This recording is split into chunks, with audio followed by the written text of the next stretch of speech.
Okay, so if I'm not mistaken, today's March the 9th. Yay!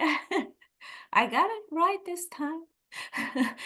And so congratulations to all the women yesterday. It was, an international celebration for the women. Although I think that celebration should be like every day is not easy. I swear, I cannot think that I choose to be born as such as a woman, but I can tell it is a challenge, and but somehow we are making through it. And uh, I'm glad I'm a woman. yes, And I'm not he, she. I am she. yes, love it. Yeah. Anyway, so today, I would like to bring this to call attention to everybody. Tomorrow we are moving we are changing our clocks to be 1 hour ahead. So actually it's at 2 a.m. March the 10th. So most of US and Canada, Giles, will leap ahead an hour, exception for there are some states, Hawaii, there are some states, I think it's Hawaii, I think Indiana. US Virgin Island, I think Indiana, and Arizona. Yeah, Arizona. They're weird. I Yeah. can't keep up with them. However, if you are planning to go to one of the casinos in the Navajo Nation, be aware that they are observing the daylight saving time. So I swear, people cannot be more confused. So, folks in Brazil, just keep this in mind. Right now, instead of 3 hours, we have like 2 hours difference. So it'll be back to 5 o'clock here, right? Back to 5 o'clock, yes. And UK is gonna be, there will be a change in UK on the 31st, Austria 31st, but Brazil will remain as such as it is today. There's no daylight savings in Brazil. And just be aware that whatever device you have connected to the internet, that will change automatically. So we don't have to change our phones or computers. It is supposed to change automatically, except for the manual clocks. Then we'll have to make sure that we'll move that. And as usual, let's start with our prayer. Let me see if I can play the song. And you guys tell me if, can you hear that? So let's close our eyes, relax our bodies, calm down our thoughts, elevate our thoughts and concentrate in Jesus, in the higher beings, in the mentors, our spiritual mentors here with us today. The guardians of this group, the guardians of our family members and our families as well. Beloved spirits, guardian angels, be our protectors in the trials of our lives. Give us strength, courage, resignation. Inspire us with everything good. And please help us to restrain our tendency towards bad thoughts, towards bad choices. May your gentle influence inspire us today, help us in the comprehension, in the understanding of the spiritual teachings today. And may your gentle influence enter our souls, enable us to sense nearby a devoted friend who sometimes sees us suffering and want to share some hope, words of his wisdom.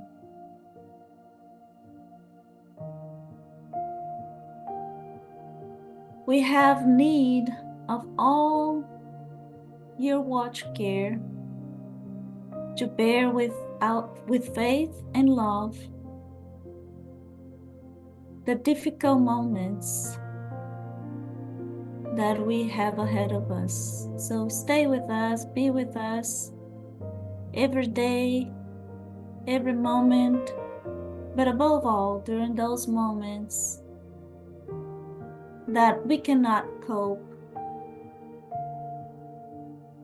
with the challenges. We certainly know that those moments, they are needed for our soul's education. They are needed for our own evolution. And certainly they will lead us, or the teachings, the lessons we learn will lead us to our Father in heaven. Stay with us, dear friends, today and always, and be sure of our gratitude for everything, all the goods. Please protect us, but also the ones who could not be with us today, as well as everyone in need. And so be it. And so it is. Yes. Okay, so last week I shared, I said that there will be a friend of mine. She is one of the members of our Spirit Center here in Houston. Tatiani is a very nice friend of mine, and she did present a very nice work or research that she did in this book from Chico Xavier. The name of this book is Voltei in Portuguese. It's I'm back, I guess, the translation. And she will be talking about sparkling our inner light. And I really recommend we all to hear what she has to say. It was a very nice study that she presented to us in our Spirit Center a few weeks ago. Can you give us a teaser? What is this book about?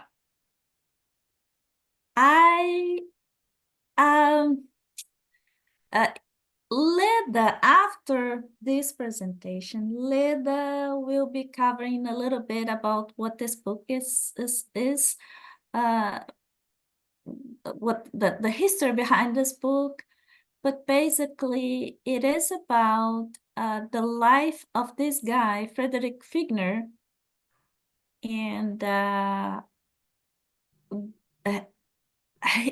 after his transition, all the surprises and the things that he learned once he transitioned to the spiritual realm.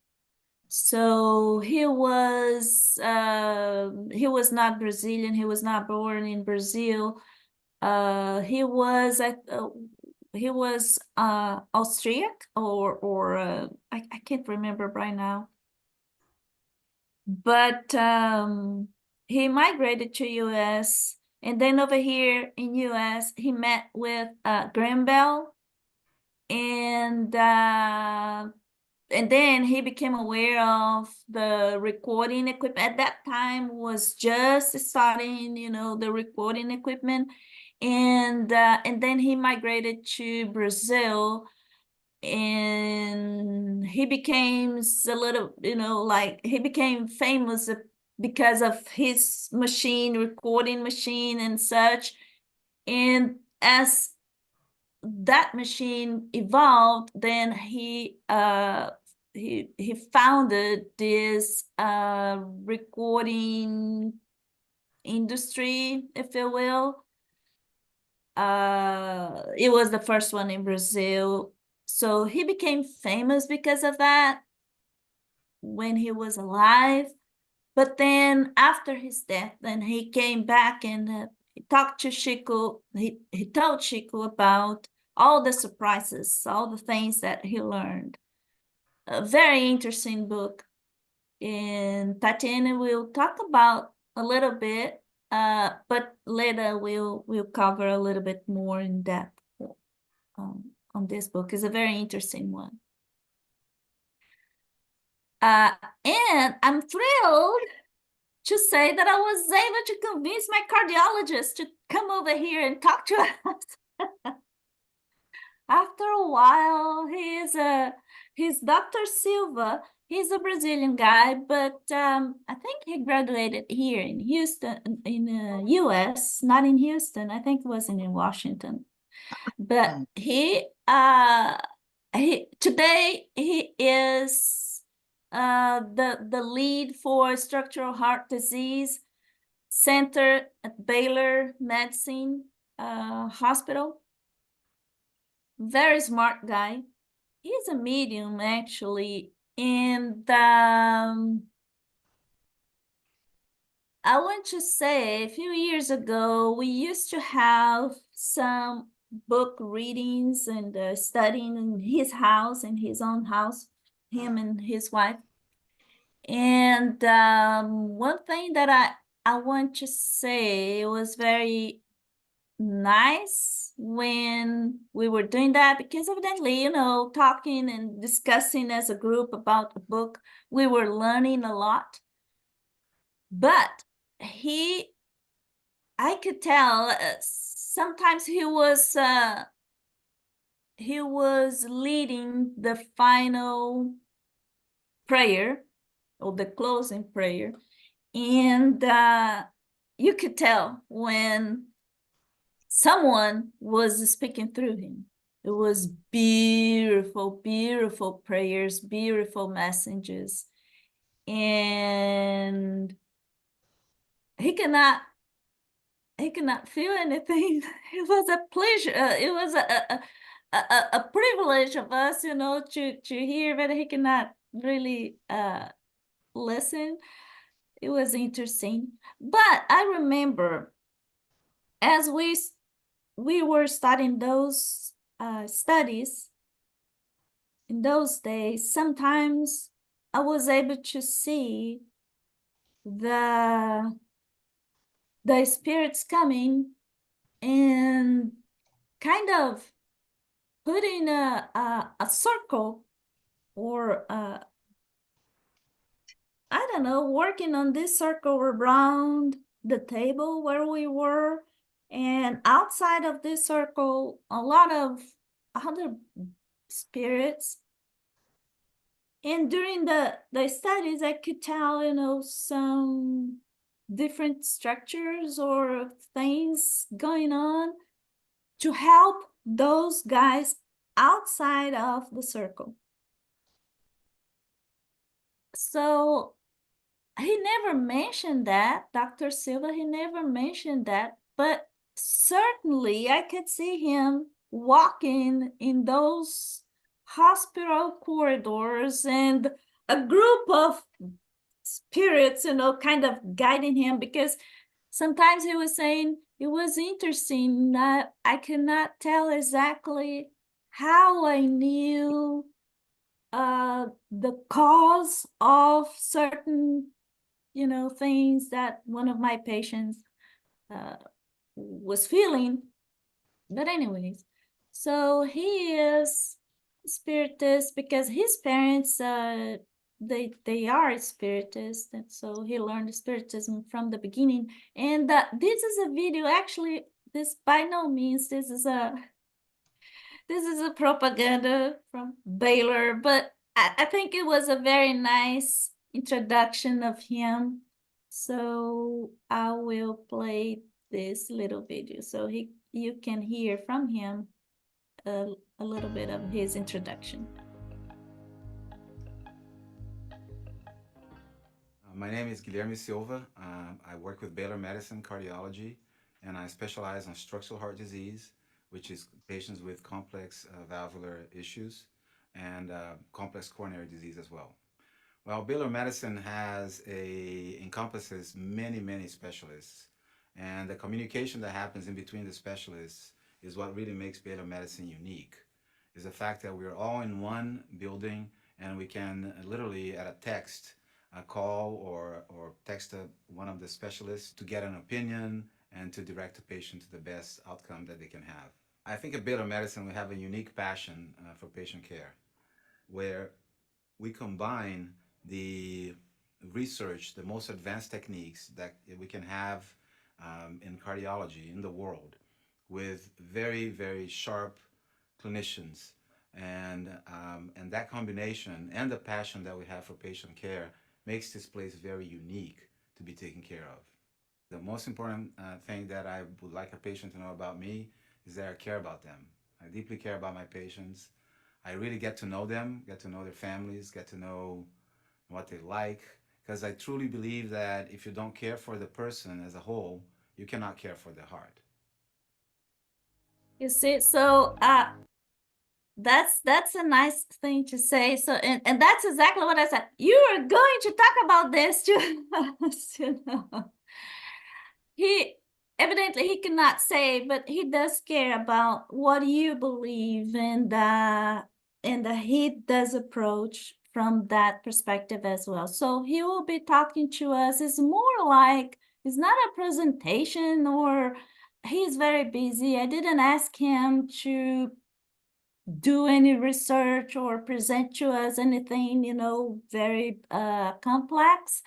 But I did ask him to talk to us about his experience and how the belief of each patient had, impacted in their health, and how he, as a doctor, he approaches that. So it's more him talking about his experience as a spiritist cardiologist doctor before, and then us asking him questions, and it's gonna be a little bit half him talking about his experience and half us exploring a little bit more about his experience.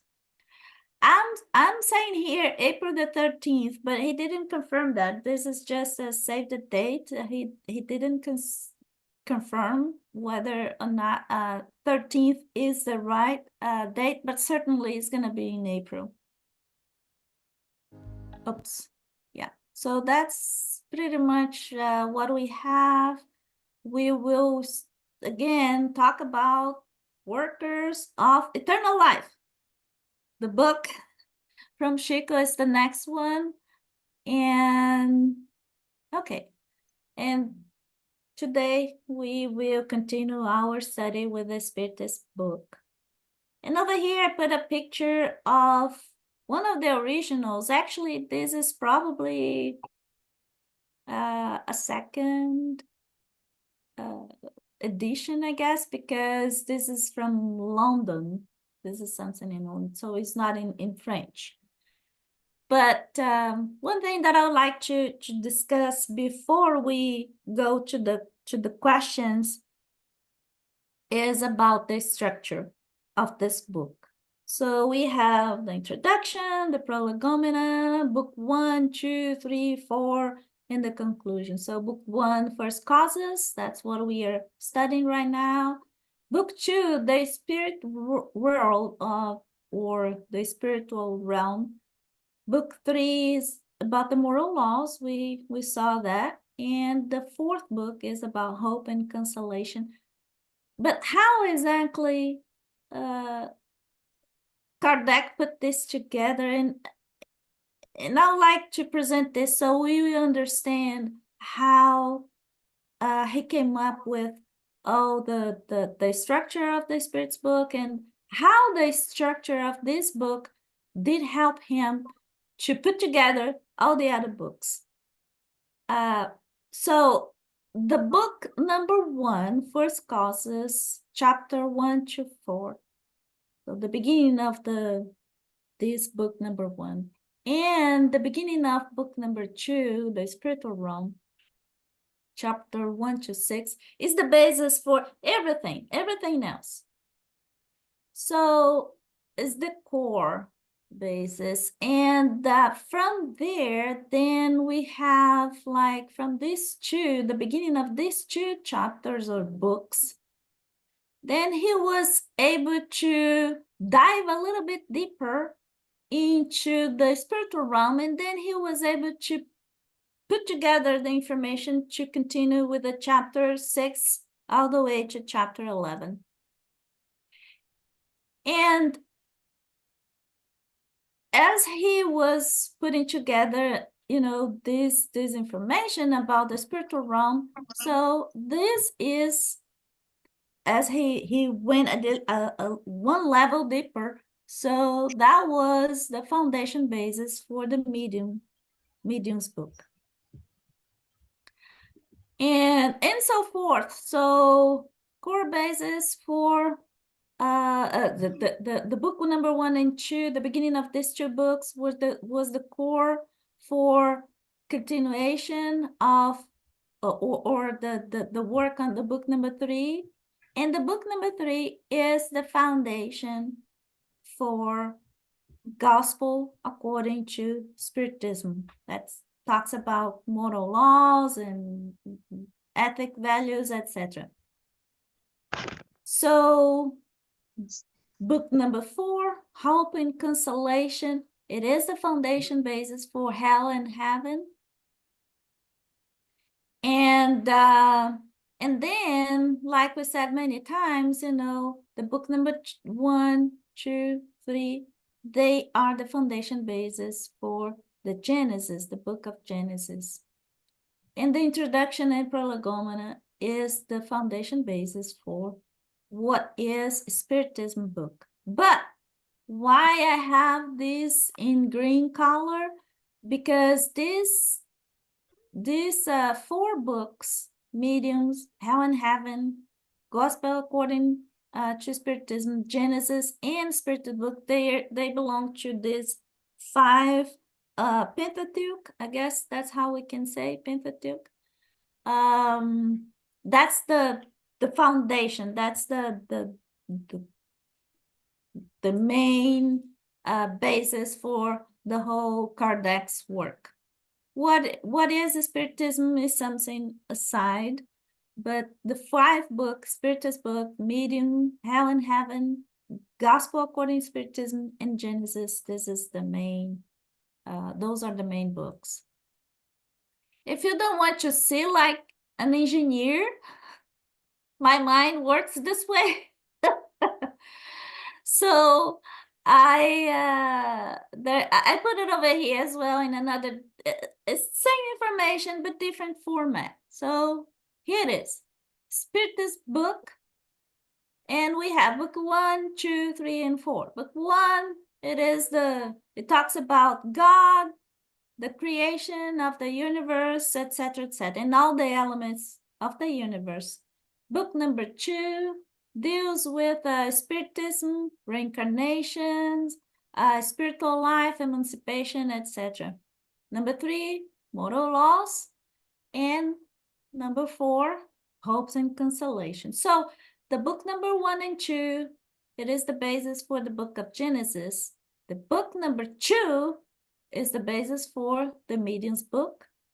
And Moral Laws is the basis for Gospel According to Spiritism, and Hopes and Consolation, basis for Hell and Heaven. So why I did highlight Gospel According to Spiritism?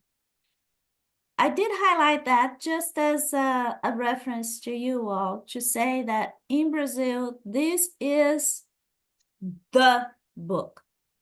That's the book that all Spiritist Center will use as, how can I say, as the daily bread. So the studies will, once in the Spiritist Center, you will study the Gospel According to Spiritism, like almost every meeting, every public meeting.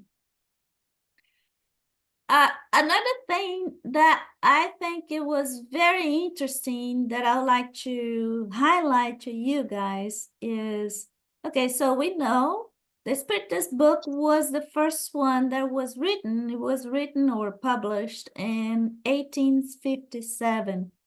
The second book, evidently, it was the Medium's book, because back then it was, mediumship was the event was, the novelty at that time.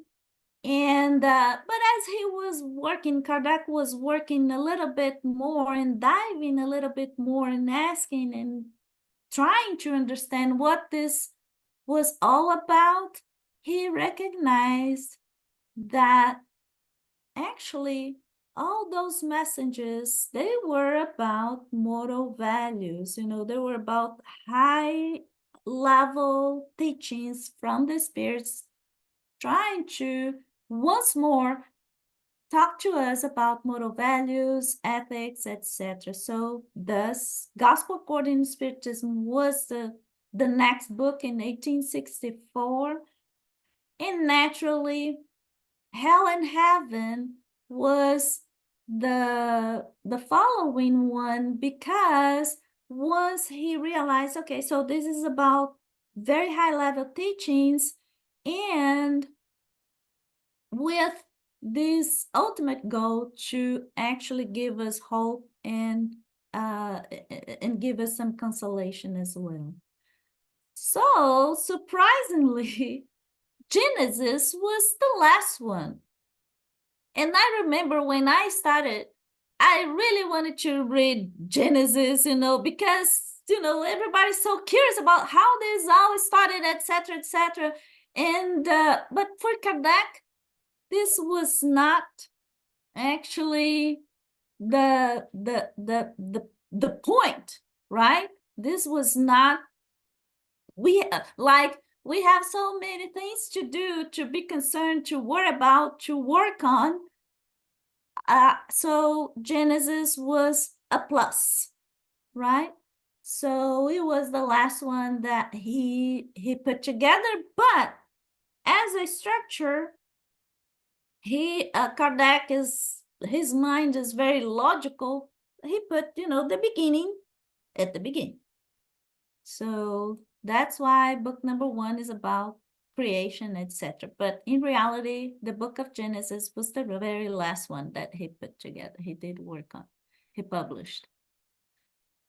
So with that, last time that we talked was about attributes of the divinity, and we were discussing, is humanity capable of comprehending the essential nature of God? And the second question was, will humans ever be able to understand the mystery of divinity? And the answer was no, evidently. Human beings lack the sense required to understand God. And the other answer was to the second question, humans will see and understand God when their spirits are no longer obscured by matter or obscured by the shadows and imperfections that we have. So the following, and then there is this comment from Kardec saying that until then, we will, we can understand, we can have some idea about God and what God is, the nature of God, but given our imperfection, given our limitations, that idea will always be incomplete. So with that, the next question is to the group, if we cannot comprehend the essential nature of God, can we grasp an idea of some of God's perfection? If that was a real question, the answer is simple. You look through a microscope on the one hand, and you look at a telescope on the other hand, and there you see amazing things. Indeed. Amazing things indeed. Any other comment from anybody? I think we can have an idea, but not at all any great depth, because God is an infinite spirit. He's not a human being. Yeah. And it's difficult for us to understand that nature of that spirit. Yeah. While we are here in this human form. Yeah, I agree. Gloria, please. I agree too. I'm reading that sentence and I'm going, if we cannot comprehend the essential nature of mankind, how can we possibly grasp the idea of God? You know, we're so limited in this species. Yeah, that's quite ambitious from us, right?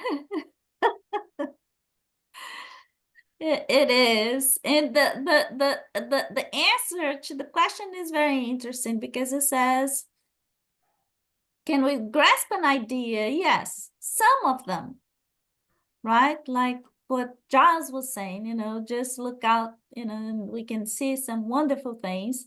But then it says, the Spirit said, human beings understand them better as they rise above matter. So I guess and that go on, they get glimpses. exactly. It's an idea is That's exactly what the Spirit said. You know, they catch glimpses of them through thought. So very, very, very nice. And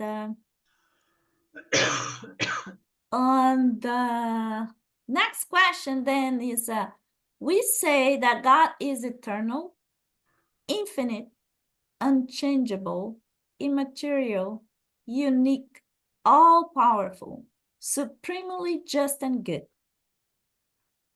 Is this not a complete impression of God's attribute? Are we trying to encompass God? What an intelligent person. There is a question. The Spirit say, how dare you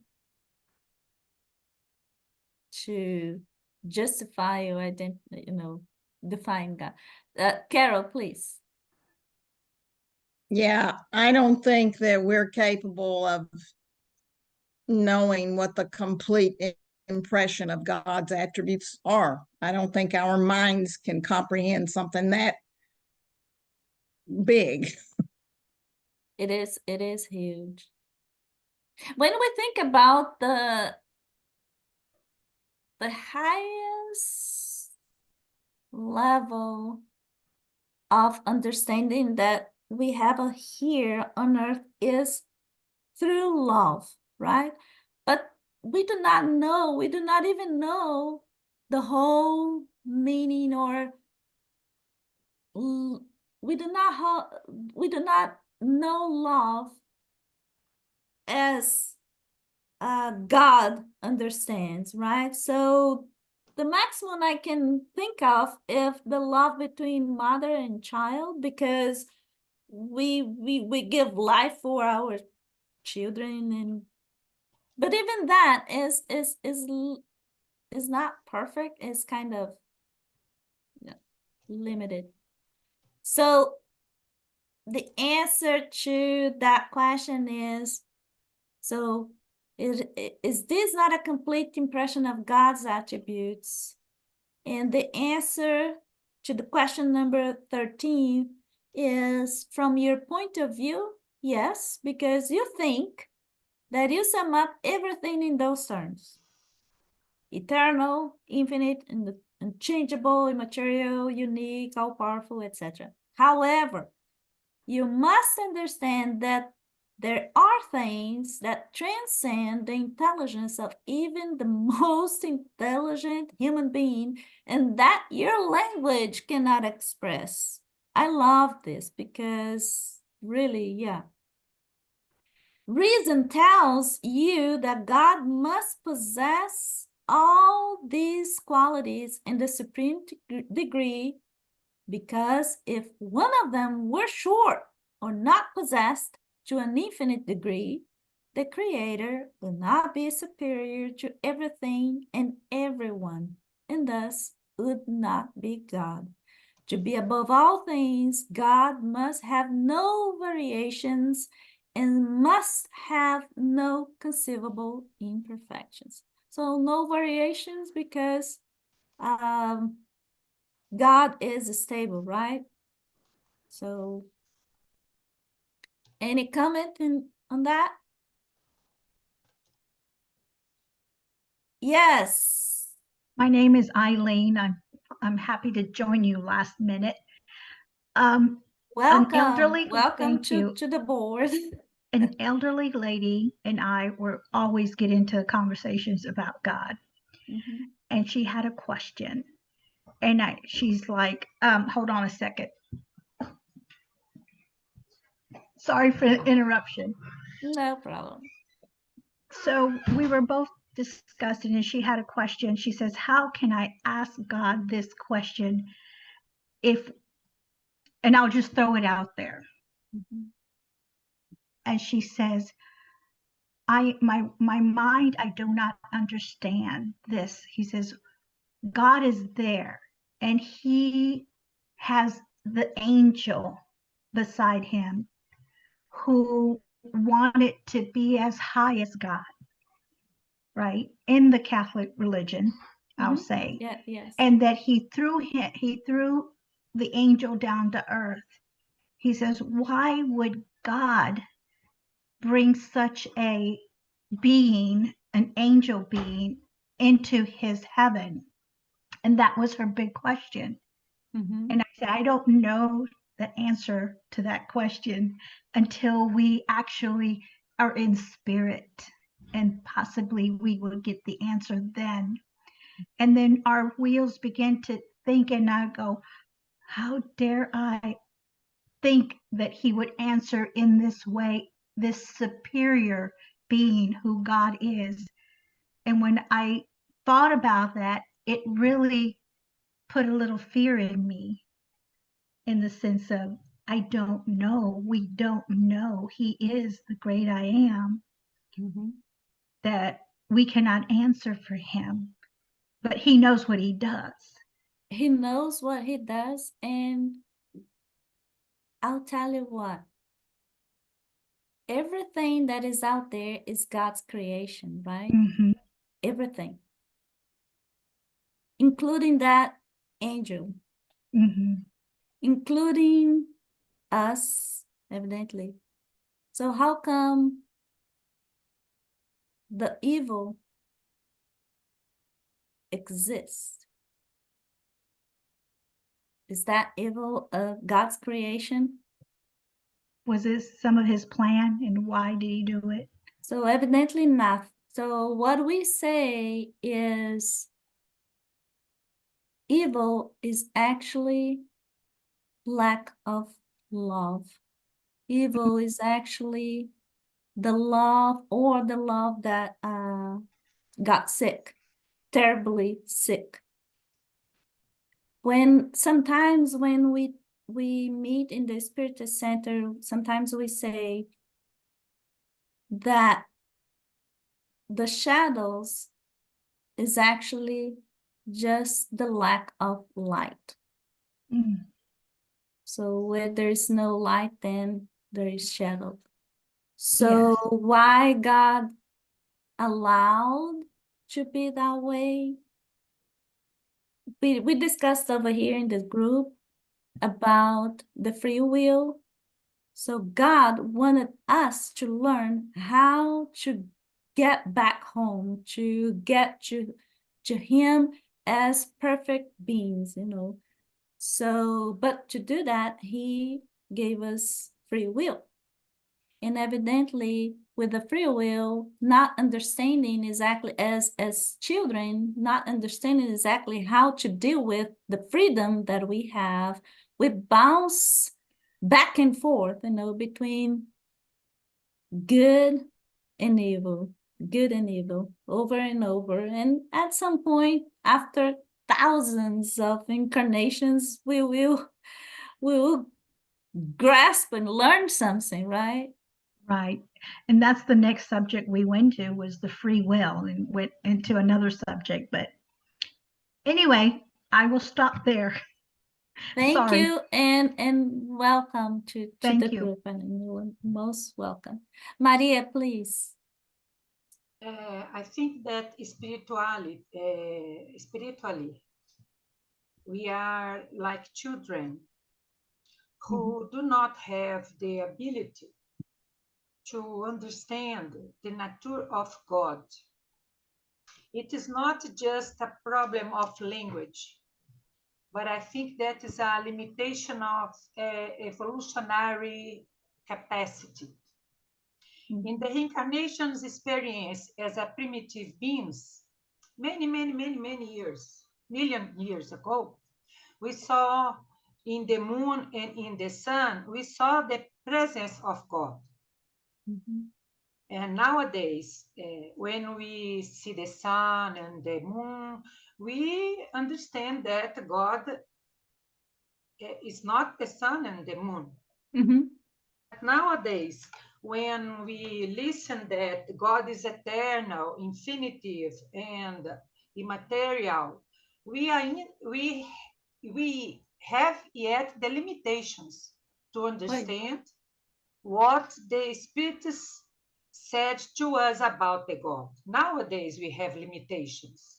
And I think that these limitations will disappear when we left to be a children and go to be a younger spirit, okay? Spirit adolescent, a teenager spirit. Teenager spirit. Yes. Yes. Thank you, Maria. We know, based on the books that we have available, we know that many other societies, even more evolved than us, they failed. Or intellectually, technologically speaking, intellectually speaking, technologically speaking, they failed badly, and yet they were not able to understand God, you know, in the true nature of God. So we are still far away from that comprehension, but certainly on a journey, right? So we'll get there somehow. Hi, Saint, please. We have the story of Lucifer, who was the brightest angel, who decided that I am as good as God. And then we had the problems. And as, again, the story goes, we saw him fall like lightning from the sky. He was no longer up with the others, but he was down. And so he is still leading us astray. Yes. And we have free will, that we decide which way we choose to go. Yes. Do we allow ourselves to be taken in because it sounds very nice? And this, I think, is the problem for us. Yes. And you know, you hear a lot of people saying, "I am God. I am God," and they, some religionists teach them that you are, as you can do whatever. So, you know, it's a lot out there that's confusing a lot of people. And so I think that and part of it is that we choose which way we want to go. Mm-hmm. Yeah.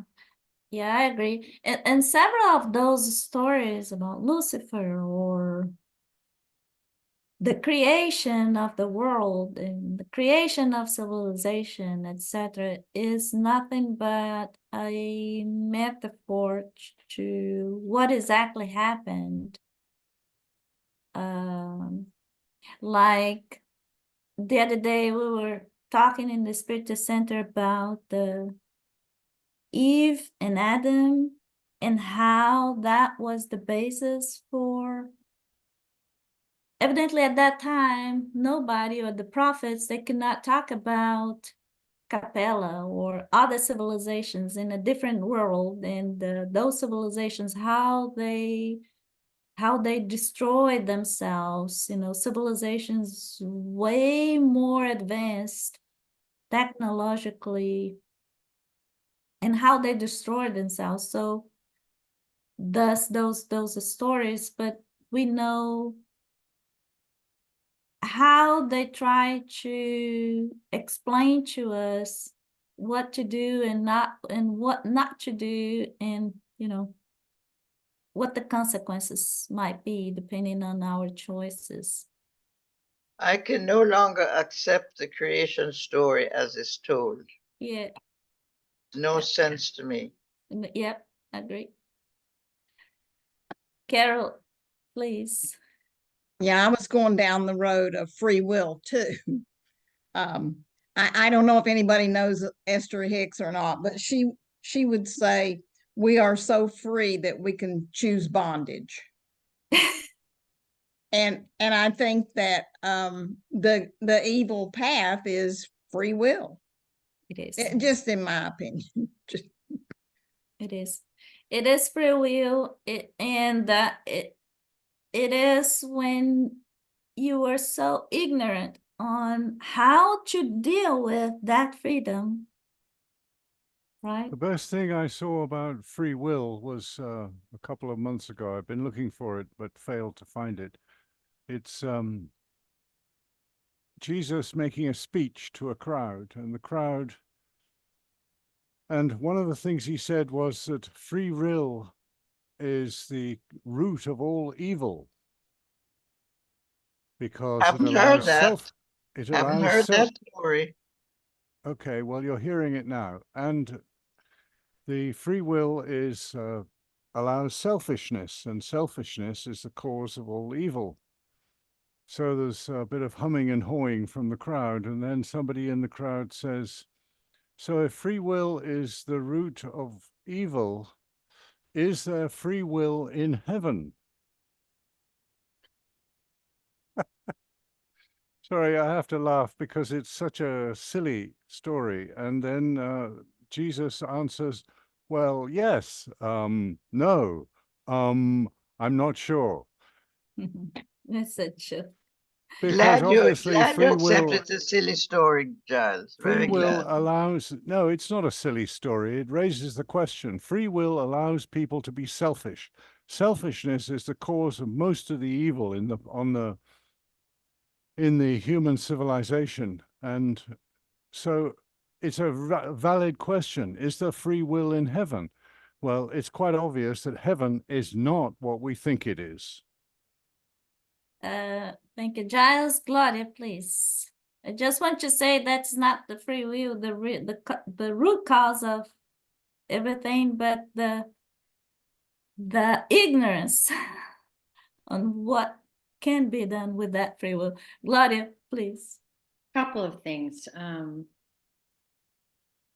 How it is, and we perceive it here on Earth, may not be how it is, and we'll perceive it on the other side in the afterlife. Precisely. It could be a completely different scenario that we can't even comprehend, because we can only comprehend through language, and there may be no words for it on the other side. And for decades now, when this discussion comes up, what I go to, me personally, is God is love. God is infinite. Mm-hmm. Where's the devil? Mm-hmm. There is no place where God is not. There is no spot where God is not. So where is this existence of this? It's got to be in us. Mm-hmm. Because maybe free will, whatever, but confusion. And I was in a group prior to this one, and I heard this expression twice this week. Ignorance is bliss. No, innocence is bliss, not ignorance. Ignorance is pain to me. So when I hear that, I just, ugh. But that's, I'm coming back to how I've lived my life and how I've taught my children. God is love. God is infinite. Where, in your experience, is there anything to fear? Where? And that's what I give my children. Yeah, very well said. Thank you, The Gloria. only thing I can say is that there's positive and negative. Mm-hmm. Luis, please. Olivia. Okay, can you hear me? Yeah. Yes. Mm-hmm. Yes, I remember Augustine, the Catholic saint, once said, "Love and do whatever you want to do." Yeah, because when we start living according to the laws of life, we are completely free, right? Because our will match God's will, right? Mm-hmm. And it happens in life. If you have a rebellious guy in the company, he should be watched, he should be limited, right? His steps should be guided, while there's a guy that follows the rules, that are always there for everything, that embrace the company's purposes. Of course, he'll have the key. He will open the company in the morning, will close the company in the evening. So he'll have more free will, right? And that's why the Spirit said, if you start loving, if you start doing good, and you start being better, you can be freer. Jesus Christ said, forgive. When he said forgive is to be free, because if you don't forgive, you will be in jail, he said. Exactly. Yes. You'll be arrested until you pay little by little, word by word, deed by deed. You'll be arrested and in jail. But if you forgive, you're free, because this is God. This is free will according to God's will, right? And that's for us to learn, because if we don't go through this pathway, there was no merit, right? They want us, the higher ones want us to learn and to have the merit. Say, I was evil, I did bad things, and now I'm convinced that the best way to go is this one, because I want to be free, right? Precisely, because as perfect nature, God could create us perfect as well, but he didn't. So, and why? Merit is the answer, right? So there is no merit in being perfect, just being perfect. Not knowing how to be, how to learn, and become a perfect. And another thing, Jesus taught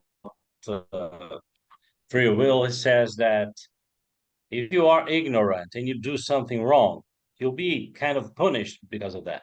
But if you know and you do something wrong, you'll be punished many times more. So Because Luis, you have your free will is larger, because you have you're conscious of what you can or cannot do. So if you put your hand in the fire and you are a very ignorant spirit, you feel the pain of the burnt in your hand. But if you put the hand a second time, you feel a double pain because of free will has been badly used. So you feel the physical pain and the moral pain and say, oh my God, I know that fire burns. Why did I do that? So this is the system we have for us to evolve. It's called evolution impulse, right?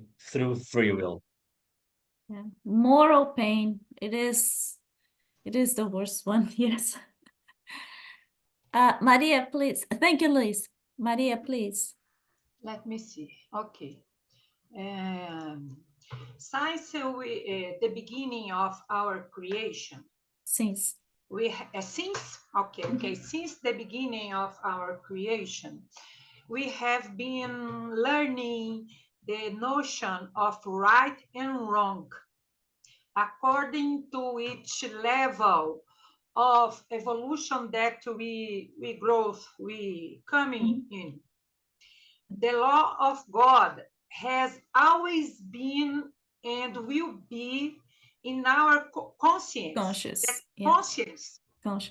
Yeah. Consciousness, yes. If we choose to do wrong, it is because that choice pleases me more than respecting someone else's rights. Like, for example, then when we talk about free will, we need to think about what is good for me, what I want to do. I want to do my personal wishes. Sobretudo, how can I say it in English? Above all. We need to do this question for us. Mm-hmm. What I'm able to hands open, abrir mão, hands open. Abrir mão. Of my personal. Give up on. Give up, yes. Of my personal interesting to help something, to do a change for another people. Then free will and the notion that wrong and right walk together for me. Yeah, it's a matter of understanding what is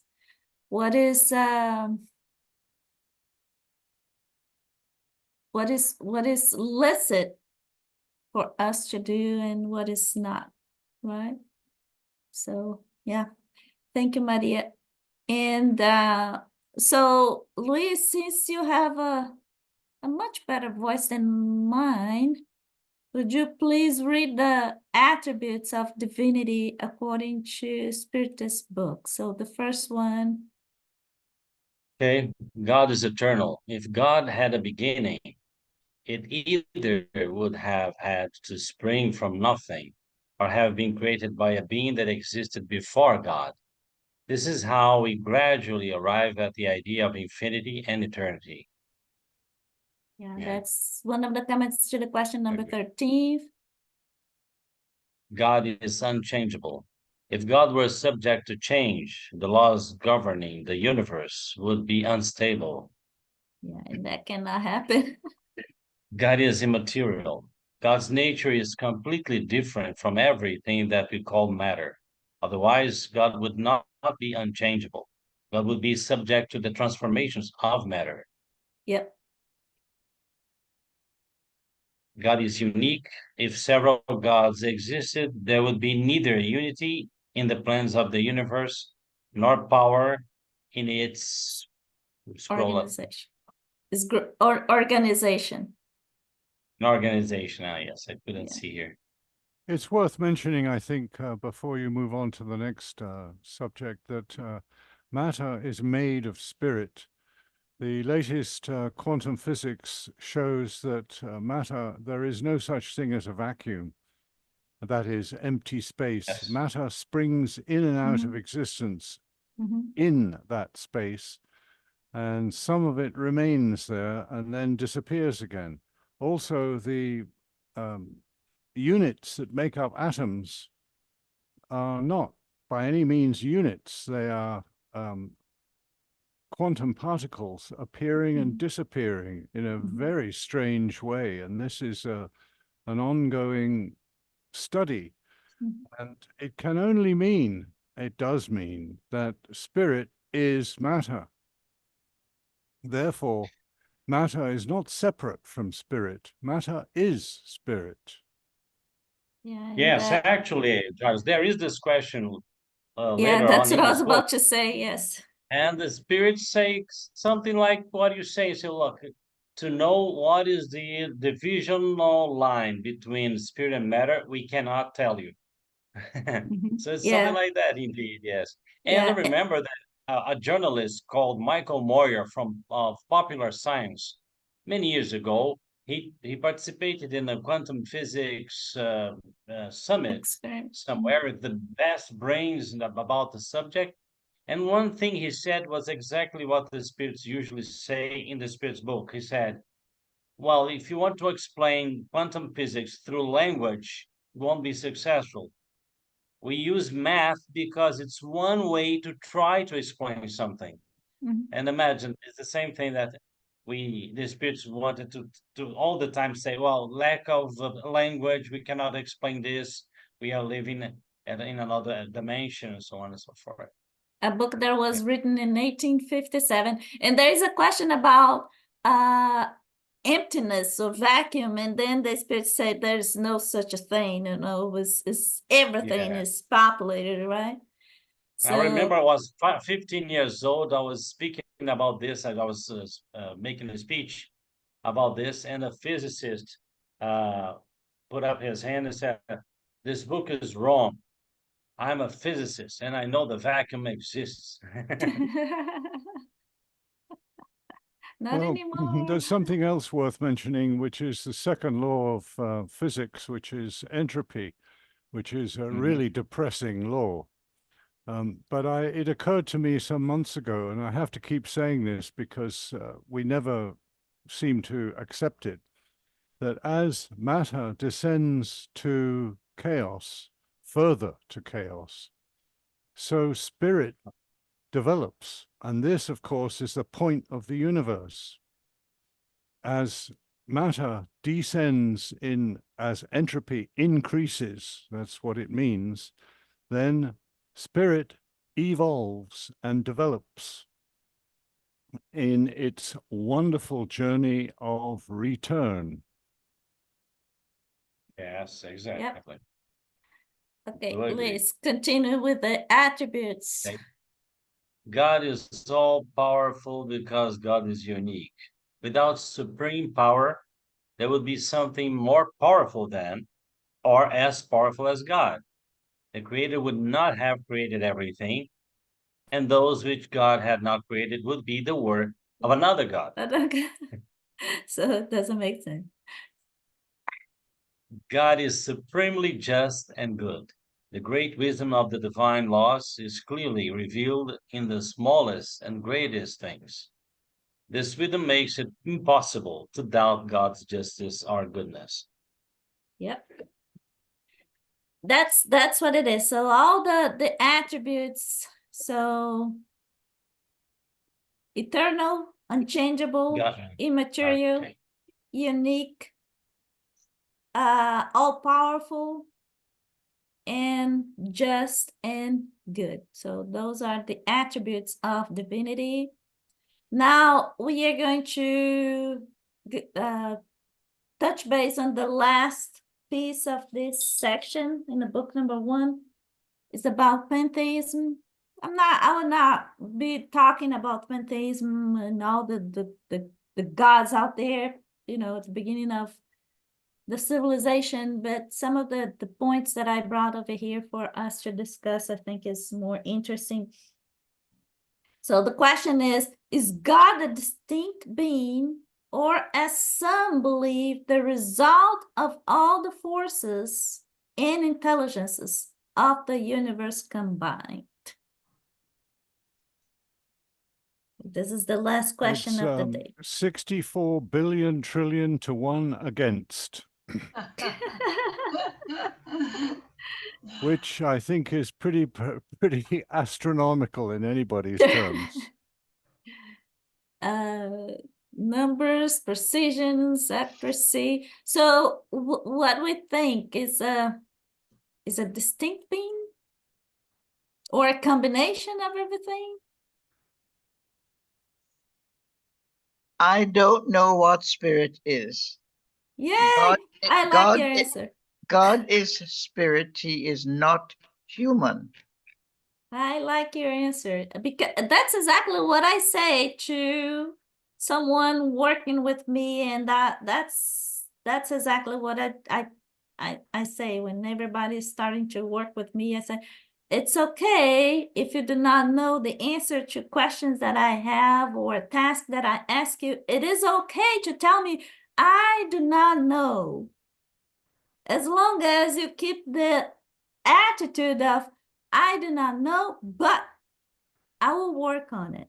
I will investigate. So I love the I don't know answer. It's true, it's honest, it's transparent.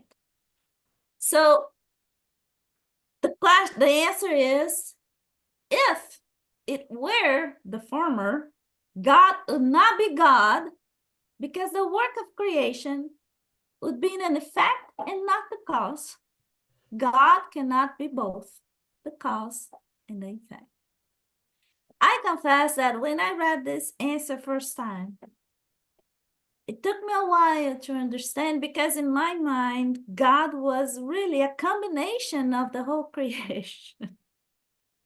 But evidently, that it is, cannot be both cause and effect, right? It's like the chair that Louise, the example of the chair that Louise used a few weeks ago. God, if I created a chair, you cannot say that the chair is me, or I am the combination of me and the chair, right? So I think there is a common.